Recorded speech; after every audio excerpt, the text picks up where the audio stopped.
Assalamualaikum warahmatullahi wabarakatuh. Bismillahirrahmanirrahim. Subhanaka la ilma lana illa ma 'allamtana innaka antal alimul hakim. Rabbi zidna ilman warzuqna fahman. Allahumma faqihna fid din. Allahumma arzuqna fahman nabiyina wa hifdzal mursalin wa ilhaman malaikatil muqarrabin. Bismillahirrahmanirrahim. Kali ini saya akan membahas mengenai tentang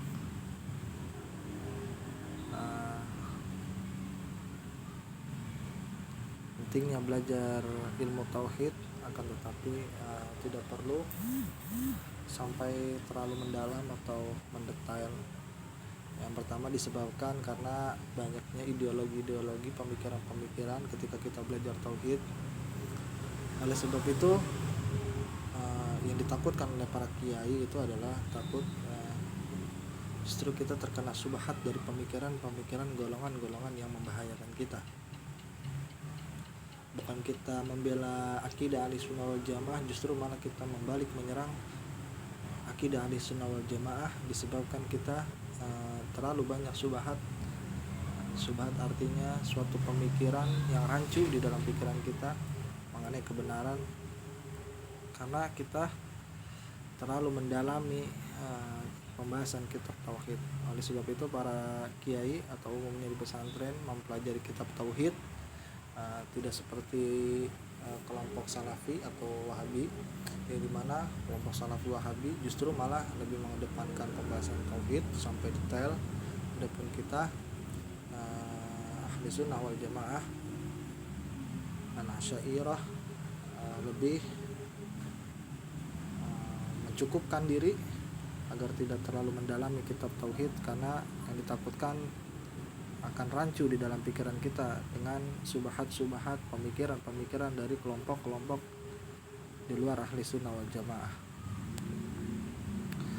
Oleh sebab itu, di sini saya langsung membacakan qalan Habib di baris atas, qalan Habib Ahmad bin Hasan An-Nattas radhiyallahu anhu, dari Habib Ahmad bin Hasan An-Nattas radhiyallahu anhu, semoga Allah meridhai beliau, inna salaf la yanzuru fi kutubi tauhid mustamilati, yaitu sesungguhnya salaf la yanzuru fi kutubi tauhid, yaitu tidak memandang kepada kitab-kitab tauhid mustamilati yang mengandung anan mabahis daqiqah, itu kepada kitab-kitab tauhid yang dimana kitab tauhid tersebut mencakup di dalam pembahasannya tersebut daqiqati, yaitu yang secara mendetail, secara rinci, wal masail kalamiyah, dan permasalahan-permasalahan kalam, yaitu kalam itu ulama-ulama kalam adalah ulama-ulama teologi debat pemikiran, karena nanti takut terkena subhat dari filsafat Yunani yang justru malah lebih mengedepankan rasionalitas daripada nas Al-Quran dan hadis. Ya, karena kalam objek pembahasannya itu adalah teologi ketuhanan, yang dimana itu banyak sekali pembahasan tentang filsafat. Apalagi kalau kita tidak memiliki kemampuan di bidang filsafat, kita akan terjebak di dalam pemikiran-pemikiran yang sesat, menyesatkan. Oleh sebab itu para salaf, ulama-ulama terdahulu, la yanzuru fi kutubi tauhid, yaitu mereka tidak mempelajari atau tidak mempelajari secara mendalam kitab tauhid, yang dimana kitab tauhid tersebut mencakup atau membahas pembahasan-pembahasan yang ngejelimet atau yang rumit-rumit atau yang sampai mendalam banget, wal masail kalamiyah, dan permasalahan-permasalahan ulama-ulama ahli kalam. Ya, bukan berarti seluruh ulama ahli sunnah yang tidak mempelajari sampai mendetail, tapi sebagian para ulama-ulama ahli sunnah wal jamaah yang memiliki kemampuan, memiliki kecukupan di dalam ilmunya, mereka juga membahas sampai detail, sampai mendetail sekali, seperti Imam Dasuki karena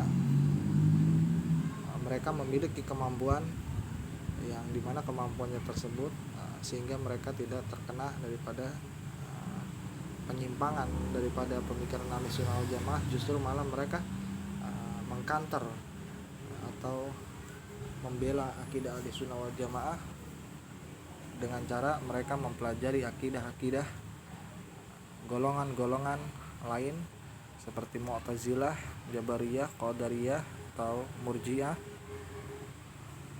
atau Syiah. Oleh sebab itu, adapun kita orang yang awam atau orang yang penuntut ilmu, apalagi kita baru, tentu kita lebih baik berpegang kepada pendapatnya Al-Habib Ahmad bin Hasan An-Nattas agar tidak melihat pembahasan tauhid yang ngejelimet, yang mendetail sekali atau yang sangat dalam, karena takutnya kita tidak mampu menghilangkan kerancuan di dalam pikiran kita ketika kita mempelajari kitab-kitab tersebut. Di sini bukan menafikan atau bukan mentiadakan sama sekali ulama salaf itu mempelajari sampai detail seperti itu, akan tetapi di sini Habib Ahmad dalam rangka memberikan perkataan seperti ini agar kita selaku orang yang tidak memiliki kemampuan di bidang ilmu tauhid secara mendalam atau bidang ilmu kalam, agar tidak masuk kepada karya-karya kalam yang mendetail atau karya-karya kitab tauhid yang mendetail, untuk memberikan kita antisipasi.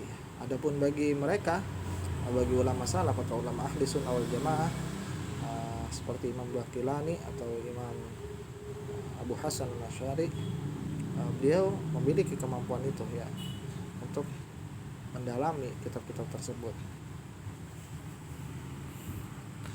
Jadi ucapannya Habib Ahmad lebih ke arah kita sebenarnya, bukan ke ulama-ulama terdahulu.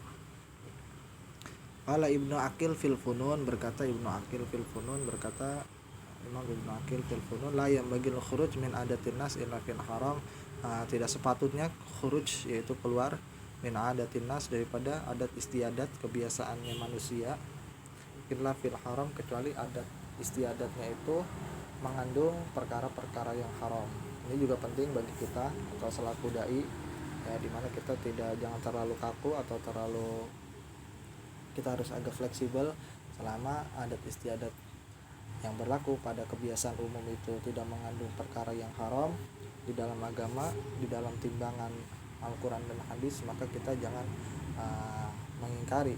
Justru dahulu para wali songo mereka arif, bijaksana, bukan menghilangkan atau justru mereka itu mengisi atau mengganti daripada amal-amalan adat istiadat yang keluar daripada syariat agama, kemudian dihiasi dengan sesuatu hal yang diperbolehkan di dalam agama, seperti tahlilan.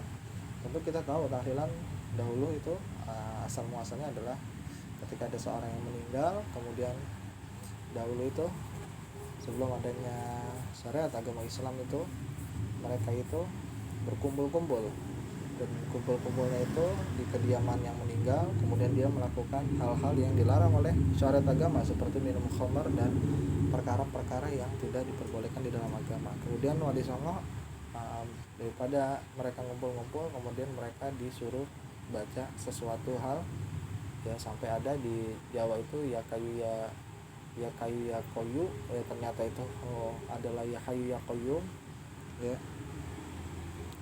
karena lidahnya orang Jawa agak mungkin kaku waktu awal-awal membaca ya hayu ya koyum, seperti maka kedengarannya itu seperti ya kayu ya kayumu ya kayuku gitu, padahal aslinya itu ya hayu ya koyum.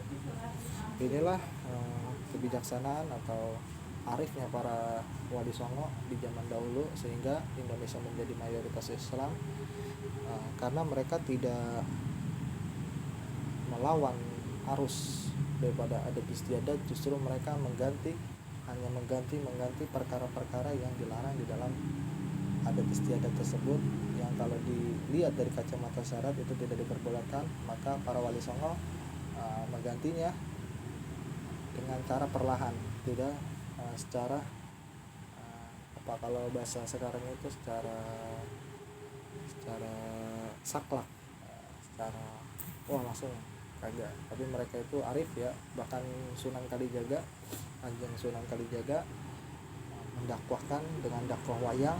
Tentu wayang kita tahu dari Hindu ya, tapi Kanjeng Sunan Kalijaga mendakwahkan Islam melalui wayang karena agar Kanjeng Sunan Kalijaga lebih mudah, lebih fleksibel dalam menyebarkan agama Islam, yang dimana ceritanya perwayangan tersebut dimasukkan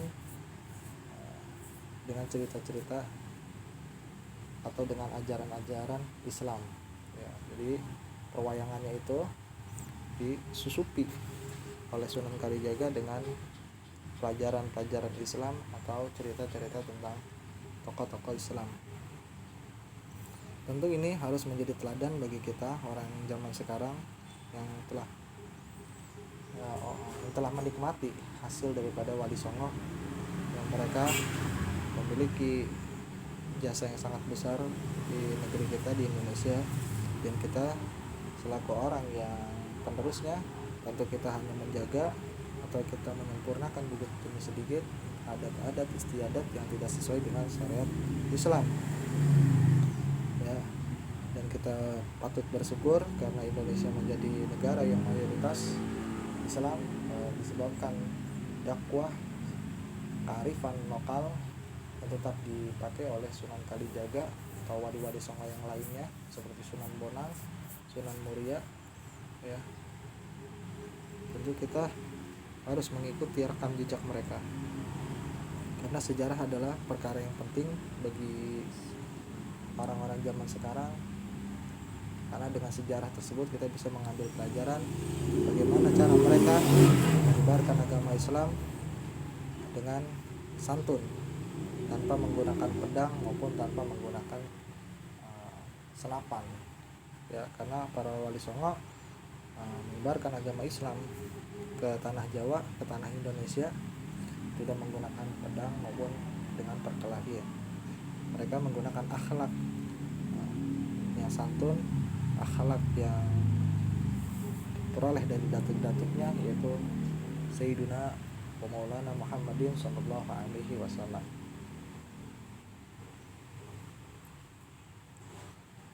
Jadi kata Ibnu Aqil di dalam Funun, beliau berkata, tidak sepatutnya keluar dari adat istiadat manusia kecuali adat istiadat tersebut mengandung perkara-perkara yang haram. Kemudian qala al-Imam Baihaqi fi kitabihi ya, di dalam baris atas, baris kedua dari atas, berkata Imam Baihaqi di dalam kitabnya Asma wa Sifat. Beliau punya kitab namanya kitab Asma wa Sifat ya.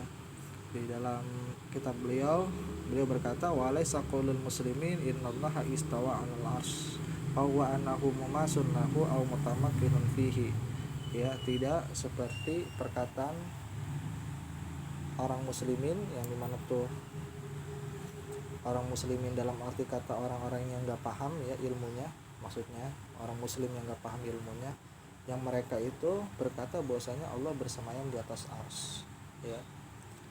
Bersemayamnya itu fahuwa annahu mumasun lahu, yaitu bersemayam di atas arsy itu seperti menempel, Allah menempel pada makhluknya arsy ya. Atau mutamakkin fihi, atau menetap di arsy ya. Atau mutahayyizi fi jihati min jihatihi, atau Allah memiliki arah ya, memiliki arah seperti makhluknya, yang dimana seseorang itu memberikan arah kepada Allah Subhanahu wa ta'ala. Lakinnahu ba'in min jami'i khuluqihi, akan tetapi Allah itu sebenarnya jelas ya di hadapan para makhluk-makhluknya. Wa innama huwa khabaru ja'a bihi tauqif, dan hanya saja kami, kata yang kita mendiamkan khobar atau ayat, yang dimana ayat tersebut di dalam Al-Quran Ar-Rahman 'alal arsy istawa, maka kata Imam Baihaqi boleh. Jadi Imam Baihaqi tidak mau berkomentar mengenai ayat Ar-Rahman 'alal arsy istawa, yaitu lebih baik mendiamkan ayat tersebut sebagaimana yang Allah tetapkan atau Allah sebagaimana yang Allah kehendaki, tidak mengatakan wa nafina anhu takif, dan tidak menanyakan bagaimananya Allah di ars tersebut. Adapun orang yang berkata bagaimana istiwanya Allah, bagaimana menempatnya Allah, bagaimana atau bagaimana, maka hal seperti ini adalah perbuatan bid'ah yang dimana para ulama salaf terdahulu tidak ada yang berkata bagaimana ya. Sebagaimana perkataan Imam Malik rahimahullah, ketika ada seorang yang bertanya kepada Imam Malik mengenai istiwanya Allah, maka Imam Malik menjawab, al-istiwa ma'lum, istiwanya Allah adalah suatu perkara yang maklum, artinya perkara yang sudah diketahui oleh para sahabat dan ulama-ulama salaf, karena tidak ada yang mempermasalahkannya. Kemudian Imam Malik juga menjawab wa kaifa majhul, dan bertanya bagaimananya istiwanya Allah itu suatu perkara yang majhul, tidak diketahui, wa su'anun bid'atun, dan bertanya mengenai tentang itu atau bertanya mengenai bagaimana istiwanya Allah itu adalah perkara bid'ah. Kemudian Imam Malik mengambil tongkatnya, kemudian mengetok kepala orang tersebut yang bertanya kepada Imam Malik mengenai istiwanya Allah ya. Kemudian saya lanjut lagi pada baris yang kedua dari atas, yang pojok kiri atas, baris kedua, idza laisa kamitslihi syai', karena Allah laisa kamitslihi syai', Allah benar-benar tidak serupa dengan makhluknya, dengan apapun, dengan segala sesuatu. Jadi apa yang kita bayangkan mengenai Allah, maka tentu Allah tidak seperti apa yang kita bayangkan, karena Allah benar-benar tidak serupa dengan makhluknya. Jadi bagi manusia, tidak bisa manusia itu membayangkan bagaimana Allah atau membayangkan rupanya Allah, karena Allah laisa kamitslihi syai', Allah benar-benar tidak serupa dengan makhluknya. Kemudian dalam ayat yang lain juga walam yakul kufuwan ahad, dan Allah benar-benar tidak setara dengan makhluknya. Jadi ketika kita membayangkan Allah, maka tentu Allah tidak benar-benar tidak serupa dengan apa yang kita bayangkan, karena manusia tidak memiliki kemampuan, akalnya tidak mampu untuk membayangkan Allah Subhanahu wa taala. Lalu bagaimana kita bisa membayangkan Allah atau melihat Allah Subhanahu wa taala? Ya tentu nanti di surga kita akan melihat Allah Subhanahu wa taala seperti kita melihat rembulan. Ya, artinya kenikmatan terbesar di surga adalah melihat Allah Subhanahu wa taala, bukan di dunia. Adapun di dunia kita tidak bisa membayangkan bagaimana Allah. Oleh sebab itu para waliullah mendapatkan sesuatu hal di dalam surga, yaitu bukan kenikmatan di dalamnya, akan tetapi bisa melihat Allah Subhanahu wa taala. Dan ini menjadi qarinah atau petunjuk bagi kita juga bahwasanya orang yang di dunia itu tidak bisa melihat Allah, tapi nanti bisa melihat Allah ketika nanti di surga ya. Jadi kata Imam Baihaqi berkomentar mengenai orang-orang muslim yang berkata bahwasanya Allah bersemayam di atas ars, kemudian bersemayamnya Allah itu menempel atau menetap di ars. Tentu ini adalah kesalahan, karena Allah Subhanahu wa taala itu tidak memiliki arah, karena arah baru diciptakan ya, karena ada Allah dulu baru ada arah, tidak ada arah dulu baru Allah ya. Oleh sebab itu Allah tidak membutuhkan arah, karena Allah ada sebelum adanya arah. Kemudian Allah juga tidak bisa dikatakan memiliki tempat, karena tempat adalah makhluk makhluk adalah sesuatu yang diciptakan oleh Allah. Tidak mungkin Allah bersandar kepada makhluk. Sedangkan Allah berkata Allahus Samad, Allah tempat bersandar. Justru makhluk yang bersandar kepada Allah, dan Allah tidak membutuhkan sandaran. Itu adalah sebagaimana yang kita pelajari pada kitab-kitab tauhid, ya. Tidak boleh kita mengatakan Allah butuh makhluk. Sedangkan ars adalah makhluknya Allah, dan tidak mungkin Allah membutuhkan ars sebagai tempat bagi Allah Subhanahu wa taala. Karena keberadaan ars tentu setelah Allah ada. Karena Allah awwalu, karena Allah yang maha pertama. Kemudian juga tidak mengatakan bahwasanya Allah berada di atas. Ini namanya memberikan arah kepada Allah Subhanahu wa taala. Oh iya, tapi kalau doa kan ke atas. Doa itu kiblat doa adalah langit, ya, bukan menunjukkan bahwasanya Allah berada di ars, di atas. Ini adalah kesalahan, bahwasanya yang benar adalah Allah itu ada, akan tetapi tidak membutuhkan tempat. Jadi mazhab ulama ahli sunnah wal jamaah memiliki dua metode. Salah satunya yang telah kita paparin, yang sebagaimana dikatakan Imam Baihaqi, dengan metode tafwid, artinya menyerahkan bagaimananya kepada Allah Subhanahu wa taala. Artinya tidak mau berkomentar mengenai tentang ayat Ar-Rahman 'alal arsy istawa. Allah beristiwa di ars. Tidak mau berkata bagaimananya, atau tidak mau memberikan penetapan, artinya menyerahkan ayat tersebut kepada Allah Subhanahu wa taala sebagaimana yang telah dimaklumin. Itu metode pertama, yaitu metode tafwid, menyerahkan dengan metode penyerahan, artinya metode yang memasrahkan, tidak berkata bagaimananya atau bertanya seperti apa Allahnya, atau bagaimana di arsnya itu bagaimana, itu tidak. Itu metode tafwid. Adapun yang kedua adalah metode takwil, yang dimana ars diartikan istiwa itu bersemayam, diartikan dengan istaula.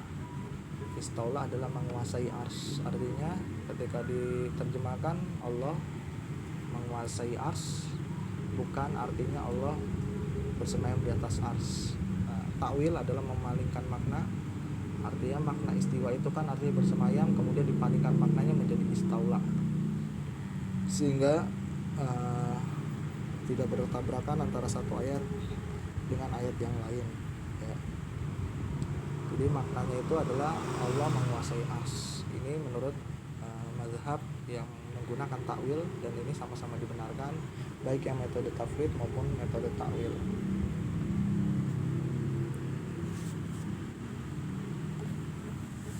Adapun memberikan penetapan Allah di atas atau Allah di mana, itu bukan mazhab ahli sunnah wal jamaah. Mazhab ahli sunnah wal jamaah yaitu tidak mau berkomentar mengenai ayat itu, karena udah maklum, udah hal yang telah diketahui, dan tidak ada yang menanyakan perkara itu. Kemudian yang kedua adalah mentakwil ayat itu bahwasanya Allah menguasai ars.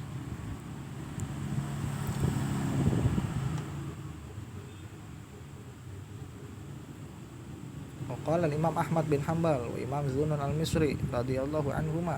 Berkata Imam Ahmad bin Hanbal dan Imam Zunnun al-Misri radhiyallahu anhuma, semoga Allah meridai keduanya, mahma tasawwarat bibadika fallahi bi khilafi dzalika. Apa-apa yang tergambar pada pikiranmu mengenai Allah Subhanahu wa taala, fallah, demi Allah, bi khilafi dzalika, Allah itu berbeda daripada apa yang kalian pikirkan. Ya. Kemudian qala Imam Malik, berkata Imam Malik rahimahullah taala, istiwa kama wasafa nafsahu, istiwanya Allah sebagaimana yang Allah sifatkan untuk dirinya sendiri. Wala yuqalu kaifa, jangan kalian berkata bagaimananya, anhu marfu'un, karena yang demikian itu marfu', ya.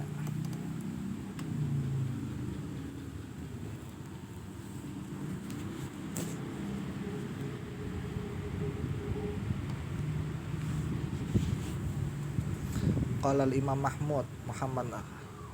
Muhammad Khattab As-Subki wa qad qala jam'u minas salaf wan khalaf, dan telah dikatakan oleh seluruh ulama salaf maupun ulama yang khalaf, ulama yang mutaakhir yang sekarang, inna man i'taqada, sesungguhnya orang yang meyakini annallahu fi jihati, Allah memiliki arah, bahwa kafirun, dia dihukumi kafir. Qala al-Imam Mufassir Ar-Razi, berkata seorang imam ahli tafsir, Imam Ar-Razi, inna i'taqada, orang yang meyakini annallaha jalisun, bahwasanya Allah duduk alal ars, orang yang meyakini Allah duduk di ars, au kainun fis sama, atau keadaannya di langit, fihi ya, atau keadaannya di dalam langit, fihi tasbihi, yang dimana dia itu menyerupakan tasbihillah bi khalqihi, yang menyerupai Allah dengan makhluknya, fa huwa kafirun, maka dia dihukumi kafir. Kalau dia meyakini Allah duduk di ars, atau Allah itu keberadaannya di langit, atau menyerupai makhluknya, Allah diserupakan dengan makhluknya, maka kata Imam Ar-Razi, fahuwa kafirun.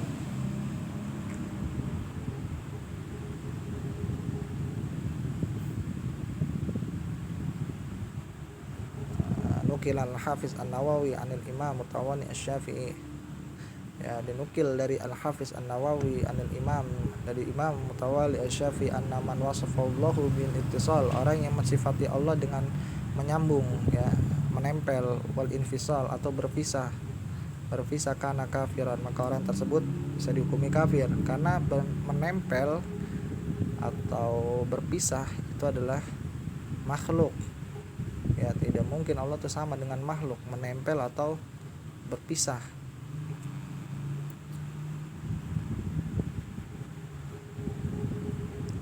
Di sini ditambah lagi wafihi an Ibnu Abi Zaid, dari Ibnu Abi Zaid, ini dikutip dalam kitab Al-I'lam bi Qawaidil Islam karya Imam Ibnu Hajar Al-Haytami, ya, sifatuhu sallallahu alaihi wasallam kasifati rajulin qabih, orang yang memberikan sifat atau menyerupakan Nabi Muhammad sallallahu alaihi wasallam kasifati rajulin, seperti sifatnya laki-laki, qabih wajhi, orang yang jelek rupanya, wajahnya, walihyati, atau yang orang yang jelek janggutnya, qutila, kalau dia itu di negaranya itu hukum Islam, maka dia dibunuh. Kenapa? Karena dia menyerupakan atau dia menghina Rasulullah sallallahu alaihi wasallam dengan menyerupakan Rasulullah dengan laki-laki yang jelek wajahnya dan jenggotnya.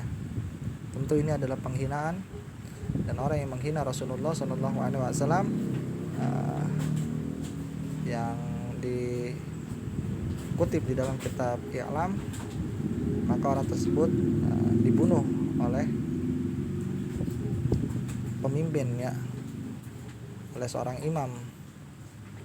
Oleh sebab itu penting kita harus menjaga ucapan daripada menghina Rasulullah sallallahu alaihi wasallam, karena hal tersebut bahaya. Bahkan orang tersebut walaupun dia itu tidak di negeri Islam, kalau dia menghina Rasulullah atau menyerupakan Rasulullah dengan sesuatu hal yang tidak patut dinisbatkan kepada Rasulullah, dia bisa dihukumi murtad pada saat itu juga. Ketika dia murtad, maka dia keluar daripada agama Islam. Nukil Syekhul Islam Ibnu Taimiyah fi Fatawa, ya, dinukil dari Syekhul Islam Ibnu Taimiyah fil Fatawa, di dalam kitab fatwanya beliau. Ya, jadi Ibnu Taimiyah adalah ulama yang sering dijadi panutan oleh Salafi, tapi kita ulama ahli sunnah wal jamaah juga kadang mengambil pendapat beliau dalam beberapa hal, ya. Apa yang disebut beliau di dalam kitab fatwanya beliau, wal ulama wa ansaru ulumuddin, ulama ansor, yaitu ulama adalah penolong ulumuddin, ilmu di dalam agama Islam, wal asyairatu ansor, sedangkan akidah atau kelompok asyairah Ansaru Usuluddin, yaitu akidah Asy'ariyah. Mereka adalah penolong di dalam Usuluddin, ilmu Usuluddin. Jadi ulama Asy'ariyah adalah ulama yang menolong akidah atau teologi keyakinan di dalam agama Islam. Ini pengakuan Ibnu Taimiyah di dalam kitab fatwa beliau. Qala al-Imam Az-Zabidi rahimahullah, berkata Imam Az-Zabidi rahimahullah taala, semoga Allah merahmati beliau. Imam Az-Zabidi, beliau punya kitab Syarah Ihya Ulumuddin, ya, karya daripada Imam Al-Ghazali. Beliau mensyarahi kitabnya Imam Ghazali. Beliau, perkataan beliau, wal muradu bi ahli sunnati humul firq hum al firqah arba'atu, yaitu yang dimaksud dengan ahli sunnah wal jamaah yaitu adalah kelompok yang dimana kelompok tersebut ada 4. Jadi ahli sunnah wal jamaah ada 4 kelompok. Al muhadditsuna, yang pertama adalah muhadditsuna, ahli hadis, wasufiyati, dan orang-orang sufi, wal asy'ariyati, dan ulama Asy'ariyah, wal maturidiyati, dan ulama-ulama atau yang berpegang kepada Imam Maturidi. Jadi yang dimaksud ahli sunnah adalah muhaddisun, yaitu ahli hadis, wasufiyah, dan orang-orang sufi, wal asy'ariyah, dan orang Asy'ariyah yang berpegang kepada Asy'ariyah, wal maturidiyah, dan orang yang berpegang kepada Maturidiyah. Ini dikutip dalam kitab Ittihafus Sa'adah Muttaqin. Kutip dalam kitab Ittihafus Sa'adah Muttaqin. Nah, itu beberapa permasalahan yang diulas pada kali ini. Kurang lebihnya saya mohon maaf. Mudah-mudahan bermanfaat. Billahi taufiq wal hidayah. Wassalamualaikum warahmatullahi wabarakatuh.